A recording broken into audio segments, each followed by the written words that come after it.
Bonjour, la capsule de formation que vous écoutez actuellement, ça va traiter des produits de santé naturelle. En fait, on va parler surtout de phytothérapie.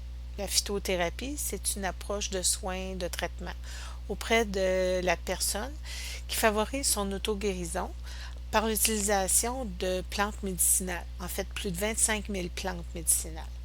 Cette approche complémentaire en santé-là, elle est issue de la médecine traditionnelle chinoise, probablement la plus vieille médecine du monde. Actuellement, il y a très peu d'études qui sont faites sur les plantes pour soigner la personne. Il en existe quelques-unes qui démontrent la sûreté, l'efficacité de certaines plantes, mais malheureusement, on n'a pas ces preuves-là pour l'ensemble des plantes qui sont utilisées. Ce qui fait qu'on en retrouve plusieurs qui sont vendues actuellement sans aucune preuve scientifique de leur efficacité et de leur innocuité. Ce qu'il faut se rappeler, c'est que comme professionnel de la santé, on a l'obligation lorsqu'on recommande à nos patients, lorsqu'on leur donne des conseils pour certains produits qui sont vendus en pharmacie ou ailleurs, on a l'obligation de s'assurer de leur efficacité et de leur innocuité, de ne pas biaiser la relation de confiance en leur faisant croire des effets sur certains produits et de s'assurer que les plantes qu'on conseille ou les produits de santé naturelle qu'on conseille sont basés sur des connaissances scientifiques et qui ont des études pour prouver ce qu'on dit. Les produits de santé naturelle, c'est une approche fondée sur la biologie, sur les plantes, et on les divise en trois catégories. Les premières catégories qui est la phytothérapie qu'on va parler aujourd'hui, donc les produits à base de plantes, mais on va aussi avoir une catégorie qui concerne les suppléments alimentaires, la nutrithérapie et l'aromathérapie dont on ne parlera pas aujourd'hui, mais qui est aussi issue de la biologie et des plantes. Quand on parle d'un produit de santé naturelle, on parle d'une substance qui est à l'intérieur des plantes, qui est fabriquée, qui est vendue, ou en tout cas qui est nommée comme telle, pouvant servir au diagnostic, au traitement, à réduire ou à prévenir certaines maladies, à corriger certaines fonctions organiques. Là, on peut s'imaginer ici, par exemple, la constipation, la diarrhée, ou bien c'est aussi une substance qui peut aider à la modification des fonctions organiques chez l'être humain. L'exemple que je pourrais donner dans ce cas-là, ça pourrait être un produit de santé naturelle qui va atténuer, qui va modifier le système immunitaire pour faire qu'on va réagir moins en termes d'allergie à certains produits. Dans le produit de santé naturelle, ce qui correspond à l'ingrédient actif du médicament, c'est une substance un peu mal définie et c'était assez difficile avant l'an 2000 de pouvoir dire au consommateur ce qu'il consommait exactement à l'intérieur du produit qu'il achetait. À partir de 2004, il y a une loi qui est entrée en vigueur, un règlement qui est entré en vigueur et qui a permis premièrement, de mieux catégoriser les produits de santé naturelle et on retrouvait là-dedans 6 différentes catégories, vitamines, minéraux, les plantes ou matières végétales, donc on pouvait retrouver des algues, des bactéries, des champignons, toute la gamme des produits homéopathiques, les remèdes traditionnels provenant soit de la médecine traditionnelle chinoise, ayurvédique ou même les autochtones. On avait une autre catégorie, les probiotiques, puis finalement, on avait une catégorie qui regroupait plusieurs produits différents, qui avait les acides aminés là-dedans, les acides gras qu'on achète aujourd'hui comme étant les oméga 3. On consomme habituellement la phytothérapie, soit en comprimé, en poudre, en pilule, en capsule. Et à l'intérieur de ça, on va retrouver une partie de la plante qui va être soit son écorce, les racines, les feuilles, les graines, les fleurs ou les fruits. L'ingrédient actif, c'est surtout une substance qui est encore mal définie, mais qui a été à l'origine de près du tiers de l'ensemble des médicaments de la pharmacothérapie qu'on connaît actuellement. Les produits de santé naturelle sont utilisés largement à travers le monde. On pense à l'Europe qui utilise davantage l'homéopathie. Ici au Québec puis au Canada, c'est dans les dernières décennies qu'on en utilise de plus en plus, qu'il y a une recrudescence de l'utilisation de ces produits-là, associés probablement tort au fait qu'il y a moins de risques, mais certainement qu'ils sont plus accessibles. Et aussi, tout cet engouement-là avec les produits bio, les produits naturels, je pense que les gens ont associé produits naturels avec produits santé. Les gens ont tendance à croire que les plantes, c'est pas grave, c'est pas dangereux, que c'est inoffensif. Attention, l'arsenic, le tabac, c'est quand même des produits qui proviennent de la terre et de la roche et qui pourtant, dans le premier des cas, l'arsenic, c'est un poison bien connu et le tabac, ben, c'est un poison maintenant reconnu pour tous ceux qui le fument. Le cava, c'est un produit qui était utilisé avant les années 2002 pour réduire l'insomnie. Mais il a été interdit au Canada quand ils ont découvert que des personnes, il y a eu 3 cas, entre autres, de gens qui ont eu des atteintes hépatiques mortelles. Même s'il a été interdit, à Vancouver, depuis quelques années, il y a un restaurant qui vend des produits à base de cava pour l'effet qu'il produit. À la lecture de l'acétate, vous allez réaliser que finalement, c'est une drogue qui a des effets qui apparaissent dans les vingtaines de minutes après son absorption et qui n'est pas sans danger puisque il va y avoir des essoufflements, il va y avoir des engourdissements et finalement, avec l'utilisation plus abondante, plus régulière, il peut y avoir des dommages au foie. Donc, c'est pas une plante qui est bénigne. Quand on parle des produits de santé naturelle, on veut certainement pas dire que c'est inoffensif. Fait que c'est important de réaliser que ces plantes-là ont quand même un risque. Quand on parle de produits naturels, on ne veut pas dire des produits inoffensifs.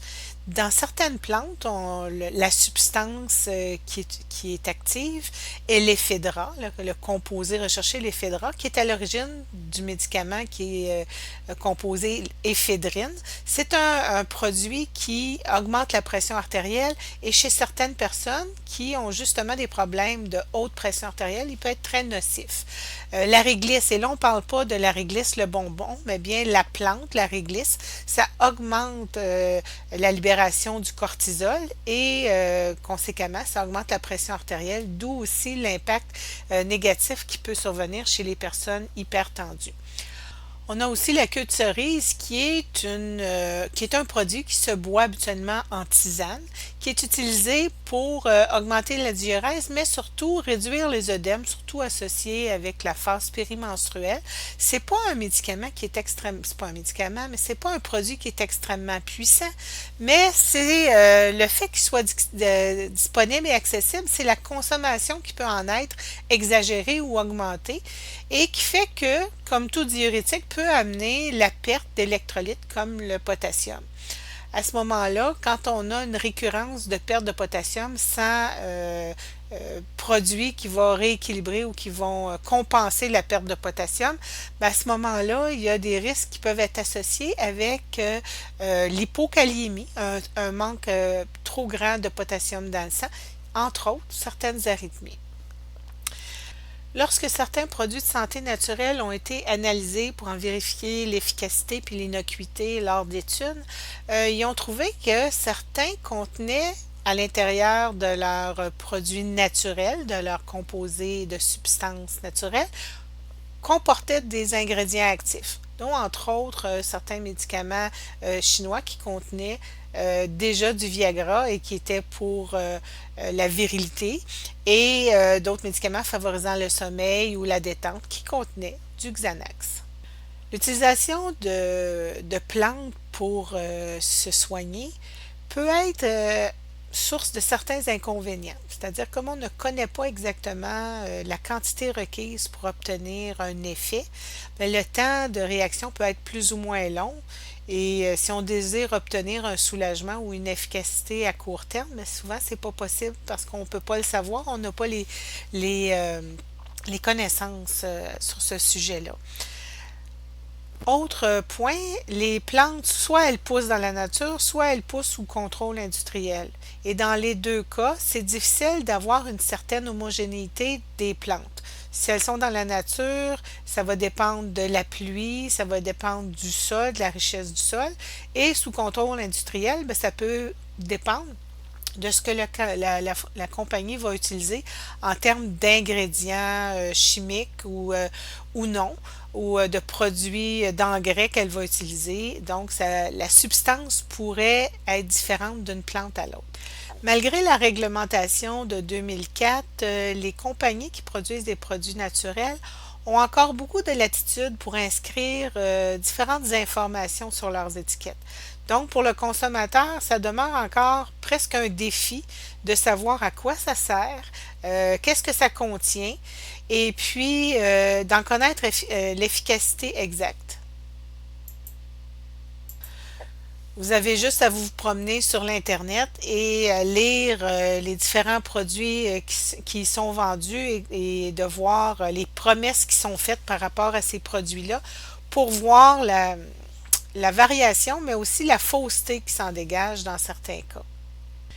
Finalement, il faut rester prudent lorsqu'on utilise des produits naturels, des plantes pour le traitement, parce qu'il peut y avoir des interactions des produits naturels avec la pharmacothérapie de la médecine traditionnelle lorsqu'ils sont utilisés les deux ensemble. Au-delà des inconvénients, peut survenir des effets indésirables importants. Les plantes peuvent être exposées, entre autres, à différents polluants. Elles peuvent être exposées à différents ingrédients chimiques pour lesquels les compagnies vont les avoir exposés pour en accroître la productivité. Lorsqu'une plante est mise en marché pour un effet X, reconnu ou non, euh, il est possible de retrouver dans le produit mis en marché des substances autres qui proviennent de la plante qui n'ont pas été évaluées ou analysées et qui peuvent causer problème. Autre point, c'est la quantité qui est requise pour obtenir un effet ou pour en augmenter la rapidité de l'effet. À ce moment-là, on a besoin de prendre davantage de produits pour obtenir un certain effet ou les gens vont en abuser. Ce qui n'a pas été évalué ou surveillé, c'est les effets des différences d'absorption et de métabolisme de chacun sur ces prises qui peuvent être quand même importantes pour obtenir un effet. Et on ne doit pas diminuer l'interaction de la plante avec d'autres plantes ni avec d'autres médicaments qui sont pris concomitamment et qui peuvent nuire à la santé de la personne. Au niveau des interactions, on remarque que l'échinacée que les gens prennent pour stimuler leur système immunitaire, quand il est pris en même temps que les stéroïdes, ça a un effet négatif sur le système immunitaire. Le millepertuis, qui est un médicament qui est souvent pris pour les symptômes de dépression passagère ou de dépression saisonnière. Quand il est pris en même temps que des agents antidépresseurs, il y a un effet négatif au niveau du système nerveux central en pouvant causer un syndrome qui est assez dangereux, le syndrome sérotoninergique. On remarque aussi que le ginkgo biloba s'entend pas très bien avec les benzodiazépines, puisque dans les deux cas, il peut augmenter le risque de somnolence en agitant au niveau du système nerveux central, tandis que il y a aussi des effets au niveau de la chaîne de coagulation, parce que quand il est pris avec des anticoagulants, il augmente de façon sensible le risque de saignement. On a aussi le ginseng puis les coenzymes Q10 qui, quand ils sont pris avec des anticoagulants, eux, par contre, ont des risques augmentés de faire des thrombus. Donc, ils peuvent aussi agir au niveau de la chaîne de coagulation et changer le INR. Dans le contexte du contrôle de la qualité des produits, des plantes, la phytothérapie a beaucoup de limites. On ne peut pas assurer que le produit actif, la substance, soit la même d'une plante à l'autre ou même d'un endroit où elle pousse à un autre. Ça peut même aller jusqu'à varier la teneur de la substance qui est efficace d'un contenant de produit à un autre. Et aussi, compte tenu de la variation d'une plante à une autre, l'industrie a énormément de difficultés à respecter les normes de qualité, puisque ça peut varier au niveau des pesticides, des différents produits chimiques comme les solvants, la présence de bactéries, la présence des métaux lourds dans les sols. Donc, ils ont énormément de difficultés à pouvoir s'assurer d'un contrôle de qualité, d'un standard uniforme pour les plantes. Fait que le conseil à retenir dans ce cas-là, c'est tant qu'à utiliser un produit naturel qu'on veut pour se faire du bien ou faire attention à son corps, vaut mieux chercher des fabricants qui ont une bonne réputation. Donc, quand vous allez acheter soit dans les magasins naturels ou dans les pharmacies, se renseigner sur les fabricants qui ont la meilleure réputation. Donc, c'est en 2004 que Santé Canada a a mis en place la réglementation pour assurer un suivi, une surveillance sur les produits de santé naturelle. En fait, cette certification-là, elle se fait à la demande des industries qui veulent faire reconnaître leurs produits. Et suite à la surveillance, à l'évaluation, à l'analyse de leurs produits, s'il est conforme, à ce moment-là, Santé Canada va émettre un numéro de NPN pour les produits de santé naturelle, la phytothérapie, entre autres, ou un DIN HM qui s'applique ce numéro-là pour l'homéopathie. Donc, Santé Canada va faire des surveillances au niveau de la qualité. Donc, on va s'assurer que ça correspond bien au produit qui a été indiqué et qu'il y a une pureté adéquate. Il va s'assurer aussi de l'innocuité. Donc, il n'y a pas de risque ou de danger associé avec la prise de ce produit-là et qu'il correspond à une bonne efficacité. Donc, l'indication qui est émise sur l'étiquette correspond aux effets qui sont observés suite à l'utilisation du produit. Malheureusement, produit naturel ou traitement à base de plantes ne veut pas dire un traitement sécuritaire, mais la prise de toute substance, même si elle est d'origine naturelle, peut créer des effets secondaires, autant néfastes que désagréables. Les études ont observé la présence d'effets cancérigènes avec certaines molécules, un risque accru de saignement, on l'a vu tantôt avec le ginkgo biloba, augmentation de la pression artérielle avec différents stimulants comme l'éphédra, les arythmies aussi qui peuvent survenir avec des plantes excitantes. Il y a des études qui ont démontré que certains produits diminuaient la tolérance au glucose, donc à ce moment-là vont augmenter, vont créer une hyperglycémie, d'autres vont causer une sédation excessive. C'est souvent en rapport avec la dose puisque c'est jamais certain de savoir c'est quoi la quantité exacte qu'il faut prendre. Plusieurs produits naturels causent aussi un certain problème, c'est qu'ils affectent la prise de médicaments traditionnels, la pharmacothérapie habituelle, et peuvent nuire à son absorption. Donc, à ce moment-là, ça va nuire au traitement qui est instauré en parallèle avec la phytothérapie. Donc, il peut y avoir des problématiques. Plusieurs plantes peuvent causer des effets au niveau cardiaque, bradycardie, hypotension. Et je vous recommande d'aller voir dans votre Lewis à la page 115 dans la partie 1, là, au niveau du chapitre 6. Il y a une liste au tableau 6.2, les plantes médicinales couramment utilisées. Ce sont les plantes les plus fréquemment utilisées, puis vous allez voir leur indication scientifiquement prouvée. Donc, c'est pas nécessairement celle pour laquelle les patients vont la prendre, mais c'est celle qui est effectivement reconnue avec une analyse un peu plus poussée. Et puis, on a aussi dans la colonne à droite les effets qui peuvent survenir en présence d'un traitement traditionnel avec la médicothérapie, la pharmacothérapie habituelle. Maintenant, comme infirmière, qu'est-ce qui est important de faire quand on a un patient qui entre à l'hôpital et puis qu'on a fait la collecte de données et qu'on a identifié la prise de plantes médicinales par le patient ou de d'autres pratiques au niveau complémentaire, c'est de prendre en note, de les inscrire dans la collecte de données, puis d'aviser nos collègues médecins et pharmaciens de la prise du produit spécifique. Premièrement, le médecin va pouvoir ajuster sa prescription en fonction de la prise du produit naturel et le pharmacien va pouvoir faire une vérification beaucoup plus en profondeur des risques associés avec la prise de ce médicament ou ce produit-là.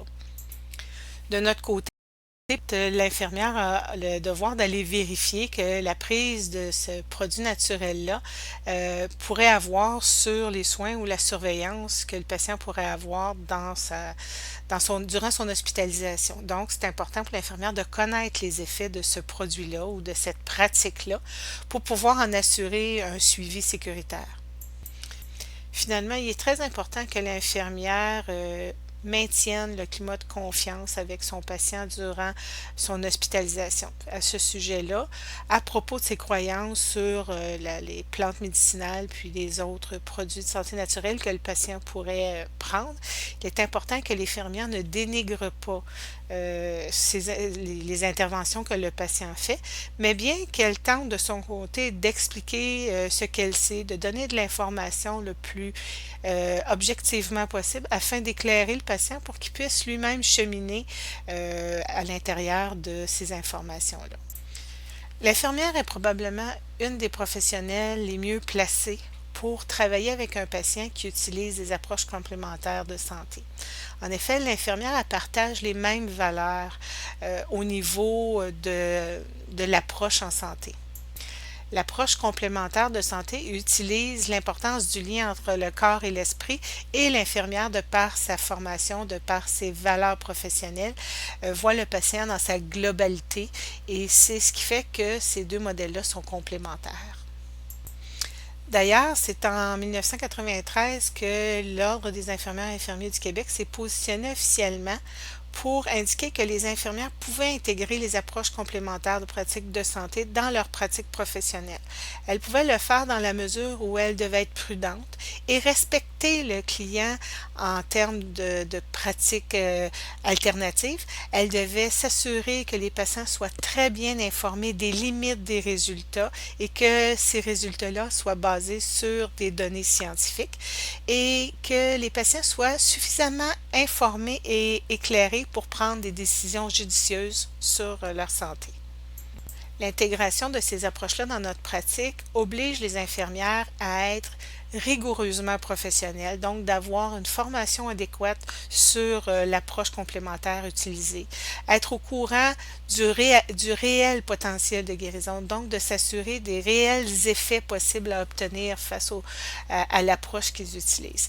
Elles doivent connaître les effets secondaires possibles, mais aussi les enseigner aux patients, leur indiquer, leur donner l'information adéquate. Quand une infirmière pratique avec des approches complémentaires, elle doit être au courant des lois fédérales et provinciales qui chapeautent sa pratique au-delà du milieu hospitalier. Elle peut travailler en milieu hospitalier, mais elle peut travailler aussi dans le domaine privé et elle doit être au courant des lois qui chapeautent cette pratique-là.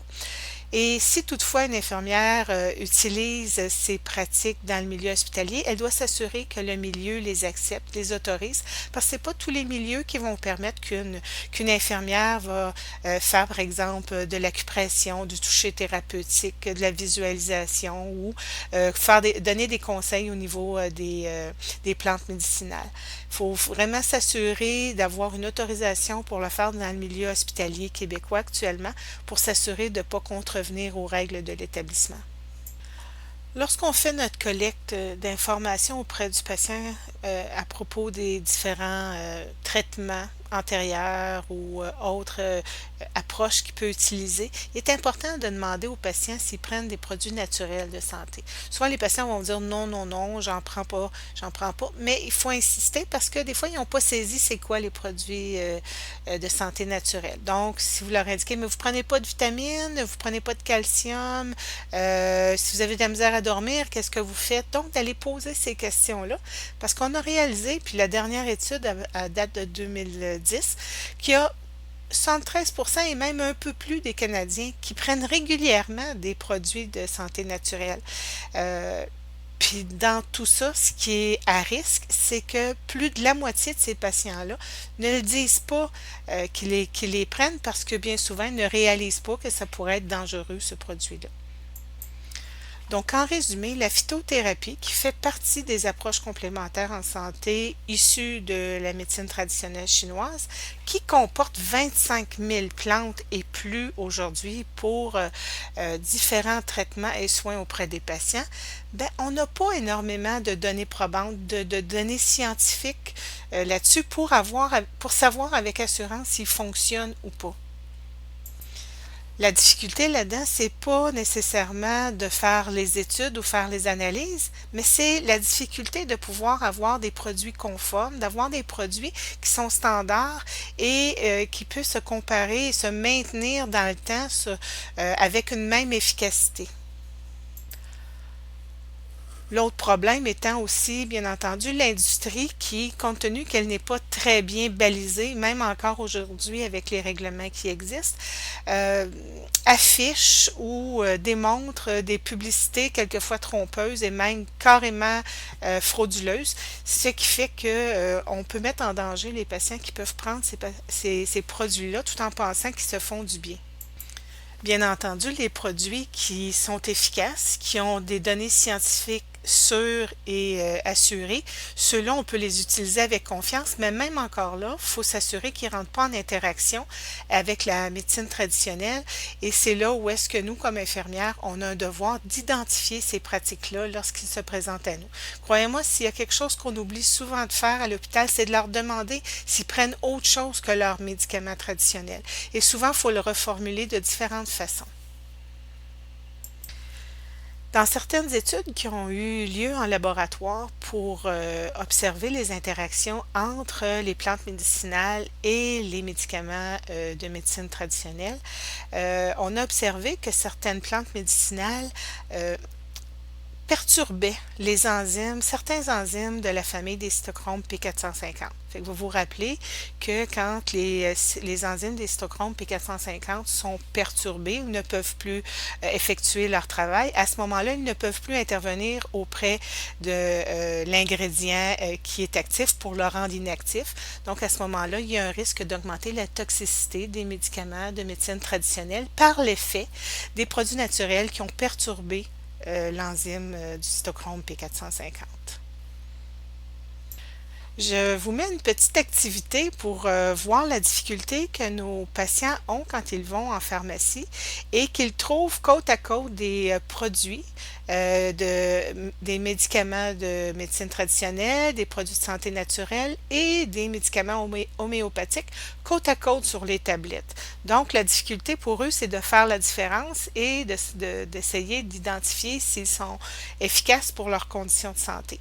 Donc, essayez de repérer parmi les 26 produits qui sont là, les produits de santé naturelle, l'homéopathie et les médicaments de médecine traditionnelle. Par la suite, vous irez sur le site du pharmacien, vous suivrez le lien que je vous mets à l'écran et vous aurez les réponses. Vous en profiterez pour regarder sa petite capsule qui est très intéressante et très stimulante. Merci.